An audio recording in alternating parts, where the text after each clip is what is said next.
right, to get into healing themselves. And so I want to create a course where they can take it on their own, and maybe they just listen to some teachings and they start to understand, wow, I'm not actually angry at my spouse. I'm not actually an angry person. I am a hurt, wounded person, right? I am someone who is sad because of my childhood. And every time I just have a moment where I'm not numb, I am reminded of how evil my dad was, or how bad, my childhood was, or whatever it may be for them, right? Every man carries something different, very similar, but something different. Pain is pain. It could be pain from a relationship, or it could be pain from war. It could be pain from a job and the stress of a job, right? So there's so much that men carry.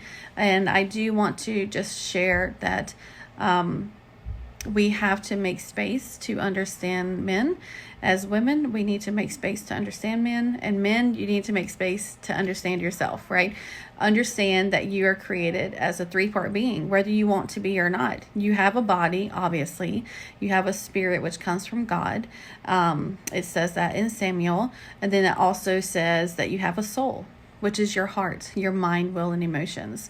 And if you are not stewarding your heart, your mind, will, and emotions, it is stewarding you, and it's controlling you, and it's making you behave, act, do, and say what you don't want to do, right? Paul even talks about this in the New Covenant, that I do the things that I don't want to do, and I know it, and it's hard to stop, right? That's a real legit issue in life for all of us Christians. And so we need to recognize that and know that, you know what? There's things in my life that I do that I don't want to do. And there's things in my life that I don't want to do that I do, and it's not something to say that we don't love God, we don't love ourselves or others, but it is something to say there's something that needs to be healed.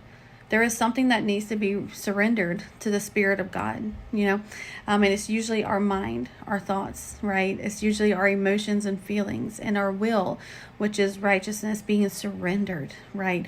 Surrender is not a sign of weakness. It's a sign of empowerment, that you feel strong enough to trust the Lord. And even in your weakness, you can trust God and say that He is capable, He is strong enough to do what you can't, right? I just started watching the movie The Forge, and that was super encouraging in this topic, that, the guy had to learn, and the men had to learn how to forgive. Like, if we don't get to that place of surrender, which is our will, right? Surrendering our will, surrendering our ways that we want to handle stuff,